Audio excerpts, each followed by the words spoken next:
ডাক্তারবাবু, পরি কেমন আছে? এখন একটু বেটার। নার্সিংহোম থেকে খবর দেওয়ার পর আমি এসে দেখে তো একেবারে ঘাবড়িয়ে গিয়েছিলাম। মানে প্রেশার একেবারে ফল করেছিল, রেস্টলেসনেস, ব্রিদিং প্রবলেম সব একেবারে একসঙ্গে চলছিল। এখন তাহলে? এখনো ক্রিটিক্যাল, তবে একটু সামলেছে। ভেন্টিলেটারে কি দিতেই হবে? মানে অন্য কোনো উপায় যদি থাকে? অ্যাকচুয়ালি তখন ব্রিদিং প্রবলেমটা এত বেশি বেড়ে গিয়েছিল যে আমাদের ভেন্টিলেশনে দেওয়ার কথা ভাবতে হয়েছিল। যাই হোক, সামহাউ আমরা এই প্রবলেমটা অনেকটা সলভ করে ফেলেছি, যার জন্য পরে আর ভেন্টিলেশনে দিতে হয়নি। আচ্ছা, ডক্টর বক্সিকে কি একবার কল দেবো? আমি অলরেডি তার সাথে যোগাযোগ করার চেষ্টা করেছিলাম, কিন্তু ওনার মোবাইলে সুইচ অফ। তাছাড়া ট্রিটমেন্ট তো চলছে। কাল সকালে আমি না উনি যাতে এখানে একবার আসে সে ব্যবস্থা করব। আমরা কি এখন একবার পরীকে দেখতে পারি? না, ওকে দেখলে আপনাদের মন খারাপ হবে, কারণ ও নানা রকম সাপোর্ট সিস্টেমের মধ্যে রয়েছে তো, আর ও তো এখন ঘুমোচ্ছে। তাছাড়া নার্সিংহোমে তো একটা নর্মস রয়েছে। ঠিক আছে ডক্টর, আমরা পরীকে দেখতে যাব না। আপনাকে একটা কথা বলি, মানে যদি পরীর কোনো বেটার ট্রিটমেন্টের প্রয়োজন হয় তাহলে কিন্তু নিঃসংকোচে আমাদের জানাবেন প্লিজ। অবশ্যই অবশ্যই জানাব। ও ভালো কথা, আজকে রাতটা একটু আপনার স্টে করে যাবেন, যদি কিছু দরকার হয়। ওকে? শিওর।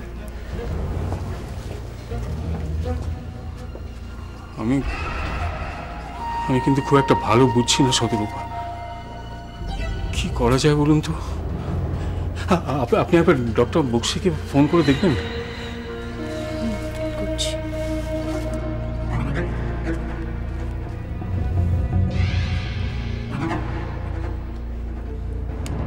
পেলেন না? Switched off. Switched off? আমার পরীকে বাড়ি ফিরিয়ে নিয়ে যেতে পারবো তো?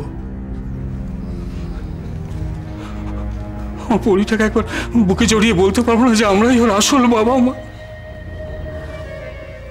দাদা, দাদা আপনি একটু শান্ত হন। আপনি যদি এভাবে ভেঙে পড়েন তাহলে তো। দাদা। পিসি, হঠাৎ কি হলো মেয়েটার? এত অবস্থা খারাপ কি করে হলো? আর আমাকে আপনারা কিছু জানালেন না? কি জানাবো বলো তো? নার্সিংহোম থেকে শত্রুপার কাছে একটা ফোন এসছে, সেই শুনে দেবা আর শত্রুপা দুজনে মিলে ছুটলো। সেটাও তো আমাকে একবার আপনারা জানাবেন, মেয়েটা তো আমার। না না, মানে তোমার শরীরটা ভালো না বলে দেবা তোমাকে টেনশনটা দিতে চাইনি। এটা কি কোনো কথা হলো? আমার মেয়ের এই অবস্থাটা আমি জানবো না? আচ্ছা তুমি জেনে কি করবে? তুমি কি নার্সিংহোমে গিয়ে পরীকে বাঁচাবে? পিসি, না না, মানে আমি বলতে চাইছি, দেখো ডাক্তাররা তো যথাসাধ্য চেষ্টা করছেন, একান্ত না হলে ওকে ভেন্টিলেশনে দেবে। পরীকে ভেন্টিলেশনে রাখবে? কি আশ্চর্য, প্রয়োজন হলে তো দিতে হবে নাকি? আর তুমি সব নিয়ে কেন টেনশন করছো? তুমি যাও গিয়ে শুয়ে পড়ো তো। আমার মেয়েটা নার্সিংহোমে ঢুকছেন, আমি গিয়ে শুয়ে পড়বো? উফ নীরু, তোমার শরীরটা ভালো না, তুমি গিয়ে একটু রেস্ট নাও। আমি তো জেগে আছি, নার্সিংহোম থেকে কোনো ফোন এলে আমি তোমাকে জানাবো। খবর পাওয়ার জন্য আমি ঘরে শুয়ে থাকতে পারবো না পিসি, আমি এক্ষুনি নার্সিংহোম যাব। আরে তুমি এত রাতে নার্সিংহোমে যাবে? আপনি আমার সঙ্গে চলুন। দেখো নীরু, তোমাকে যদি নার্সিংহোমে নিয়ে যাবার হতো দেবা নিজেই তোমাকে নিয়ে যেত, তুমি কেন বুঝতে চাইছো না বলো তো? পিসি, আপনার দুটো পায়ে ধরি, আপনি আমাকে একবার নিয়ে চলুন নার্সিংহোমে, আমি এভাবে স্থির থাকতে পারবো না। নীরু শোনো, আমার কথাটা ভালো করে শোনো, এখন যদি তুমি নার্সিংহোমে যাও তোমাকে তো ভেতরে ঢুকতে দেবে না, তোমাকে পরীর কাছে যেতে ফোন আমি ধরছি। হ্যালো হ্যালো, আমি শতরূপা বলছি। শতরূপা, আমি বৌদি। পরি কেমন আছে? পরীর খবর দেওয়ার জন্যই তো ফোন করছি। পরি ভালো আছে তো? আগের থেকে এখন অনেক ভালো। আমরা ডাক্তারবাবুদের সঙ্গে কথা বলেছি। আমার মেয়েটা বাঁচবে তো শতরূপা? দেখুন বৌদি, ডক্টর সেনগুপ্ত তো খুবই চেষ্টা করছেন, আর ওনার চিকিৎসায় পরীর একটু উন্নতিও হয়েছে। উনি তো আশা করছেন বিপদটা কেটে যাবে। পরীকে কি ভেন্টিলেশনে রেখেছে? না, এখনো রাখেনি। ও বৌদি, আরেকটা কথা, আমি আর দাদা আজকে দুজনেই রাত্রি নার্সিংহোমে থেকে যাচ্ছি, আপনি কিন্তু চিন্তা করবেন না। শতরূপা, আমার মেয়েটা। প্লিজ বৌদি, আপনি এভাবে কান্নাকাটি করবেন না প্লিজ। বৌদি আমার কথাটা শুনুন, আমি তো বলেছি পরি ঠিক হয়ে যাবে। প্লিজ বৌদি, এভাবে কান্নাকাটি করবেন না। পিসি, পরি এখন একটু ভালো আছে। তাই তো ভালো খবর। শতরূপা ওর বাবার সঙ্গে নার্সিংহোমেই আছে।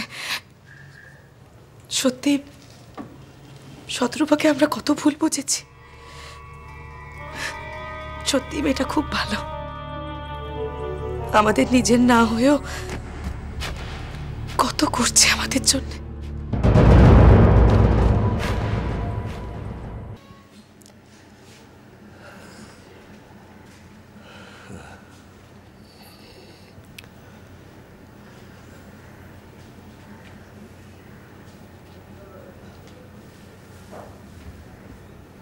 কি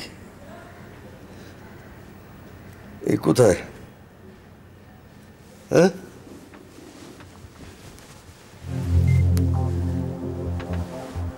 এই তো আমার ঘর নয়। কোথায় এলাম আমি?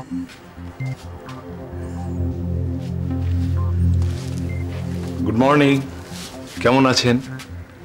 গুড মর্নিং, ভালো আছি, কিন্তু আপনি? আমার নাম শশধর মুখার্জি। ও শশধর, আমি কিন্তু চিনতে পারছেন না। ইনফ্যাক্ট আমরা দুজনের কেউই কাউকে চিনি না। দুদিন আগে আপনার সঙ্গে আমার দেখা হয়েছে, কিন্তু পরস্পরের পরিচয়টা জানা হয়নি। আমি মাফ করবেন, আপনার কথা বুঝতে পারছি না। বলবো দুটো দিন যখন কেটে গেছে তখন আর কিছুক্ষণ পরেই না হয় আমাদের পরিচয়টা হবে। আপনি এখনো খুব দুর্বল, শুয়ে পড়ুন। ওহ, এই দুটো দিন আপনাকে নিয়ে যা দুশ্চিন্তায় আমাদের কেটেছে, আপনার বাড়ির লোকেরাও নিশ্চয়ই আপনাকে নিয়ে খুব চিন্তা করছেন। আপনি এক কাজ করুন, আপনার নাম, ঠিকানা, ফোন নাম্বারটা দিন। আমি আগে ফোন করে আপনার বাড়ির লোকেদের চিন্তামুক্ত করি, তারপর এসে আপনার সঙ্গে আলাপ করব। আমার নাম আদিত্য নারায়ণ চৌধুরী, আমি কর্নওয়ালি স্ট্রিটে থাকি, 75 কর্নওয়ালি স্ট্রিট। Phone number? 25309230। ঠিক আছে, আমি ফোনটা করে এখনই আসছি। দাঁড়ান, তার আগে আপনি আমায় বলুন তো, আমি এখানে কেন? মানে আমি তো অফিস থেকে বাড়ি ফিরছিলাম। তারপর আর আপনার কিছু মনে নেই তো? না, ওই যে পথে একটু অসুস্থ বোধ করছিলাম, তখন বসে পড়েছিলাম, তারপর তো ব্ল্যাক আউট। ওই রাস্তা দিয়ে আমিও ফিরছিলাম, ভিড় দেখে আমি এগিয়ে যাই, দেখি আপনি একটা ল্যাম্পপোস্টে হেলান দিয়ে বসে আছেন, জ্ঞান নেই। চারিদিকে ভিড় করে লোকেরা দেখছে, কিন্তু কেউ কাছে এগিয়ে যাচ্ছে না আপনার অবস্থাটা বোঝার জন্যে। আমি আপনাকে তুলে নিয়ে আমার বাড়িতে আসি। তার মানে এই দুটো দিন আমি এইভাবে এইখানে পড়ে আছি? হ্যাঁ, ডাক্তার এনে আমি আপনার চিকিৎসা করিয়েছি। ও, কিন্তু বাড়িতে সবাই তো চিন্তা করছেন। তা বাড়ির মানুষ বাড়িতে না ফিরলে তো চিন্তা করবেনই। আসলে আপনার কাছে ঠিকানা, ফোন নাম্বার কিছুই ছিল না বলে বাড়িতে খবরটা দিতে পারিনি। আপনি রেস্ট নিন, আমি ফোন করে বাড়িতে খবরটা দিয়েই আসছি।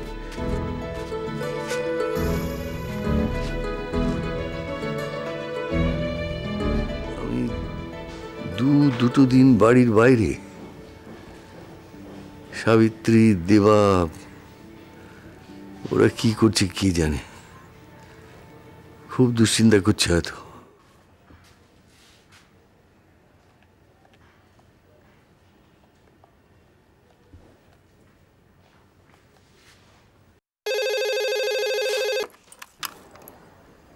হ্যালো, নমস্কার, আমার নাম শশধর মুখার্জি।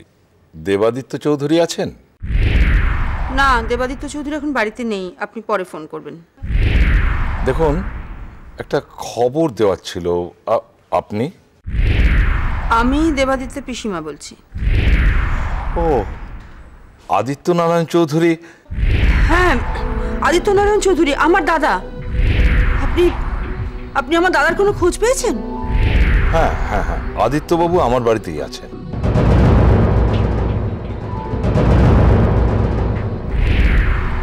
আপনার বাড়িতে মানে? আসলে উনি রাস্তায় অসুস্থ হয়ে পড়েছিলেন, আমি ওনাকে আমার বাড়িতে নিয়ে আসি। আশ্চর্য মানুষ তো আপনি। দুদিন ধরে দাদা আপনার বাড়িতে পড়ে আছে, আপনি দুদিন পরে আমাদের খবরটা দিচ্ছেন। দেখুন দুটো দিন আদিত্যবাবু কথা বলার মতো অবস্থায় ছিলেন না।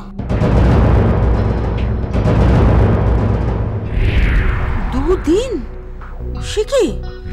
হ্যাঁ, আজ সুস্থ হয়ে উনি নিজের পরিচয় দিলেন, বাড়ির ফোন নাম্বার দিলেন, তাই ফোনটা করতে পারলাম।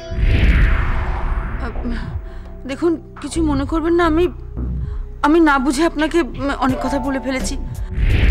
সে ঠিক আছে।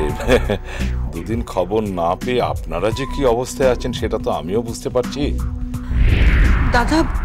দাদা এখন কেমন আছেন? ভালো ভালো, আমি বাড়িতেই ওনার ট্রিটমেন্ট করিয়েছি। আপনার ঠিকানাটা দয়া করে একটু বলবেন? আমি গড়পাড়ে থাকি, শশধর মুখার্জি, 21 বি রামমোহন লেন, কলকাতা 7,09,000। মনে থাকবে তো? 21 বি রামমোহন লেন, কলকাতা 7,09,000।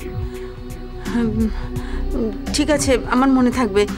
আপনি দাদাকে বলে দেবেন যে আমরা এক্ষুনি আসছি, কেমন? ধন্যবাদ।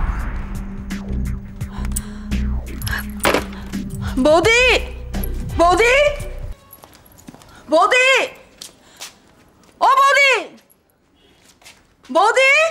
আরে বাবা, বৌদি বৌদি করে মাথা একবার গরম করে দিচ্ছ, বাড়ি মাথায় করে তুলেছ, কি ব্যাপার কি? তোমাকে একটা সুখবর দেবো বলি তো বাড়ি মাথায় করছি গো। সুখবর? তুমি সুখবর দেওয়ার জন্য আমার কাছে ছুটে এসেছো? ভালো খবরের আশার আমি করি না ঠাকুরজি। বৌদি, যে খবরটা তোমাকে আমি দেবো না, শুনলে তুমি আনন্দে লাফিয়ে উঠবে। বলো কি খবর? এই মাত্র দাদার নাম করে একজন ফোন করেছিলেন। সত্যি? সত্যি বলছো? কোথায় আছে, কেমন আছে তোমার দাদা? যে ভদ্রলোক ফোন করেছিলেন, দাদা তার বাড়িতেই আছেন। নাম কিছু বলেছেন? হ্যাঁ, শশধর মুখার্জি, গড়পাড়ে থাকেন। শশধর মুখার্জি?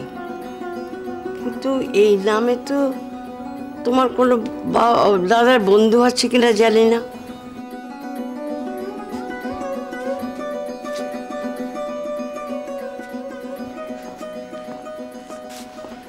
দাদা, ডাক্তার কি বললেন? পরি কন্ডিশন কেমন এখন? Stable stable. আমি বাড়িতেও ফোন করে দিয়েছি, কারণ ওনারা চিন্তা করছিলেন তো। হ্যাঁ। উফ, আপনি তো তবু ঠান্ডা মাথায় সব কিছু সামলাচ্ছেন, আমার মাথায় তো কিছুই ঢুকছে না। এদিকে পরির এই অবস্থা, ওদিকে বান্টির কি অবস্থা সেটাও জানতে পারছি না। এই বান্টির ব্যাপারটা নিয়ে যে কি করব, এতগুলো টাকা। না না, টাকা দেওয়ার তো কোনো প্রশ্নই উঠতে পারে না। আর টাকা দিলেই যে বান্টি ফিরে আসবে, এর কি কোনো সিওরিটি আছে দাদা?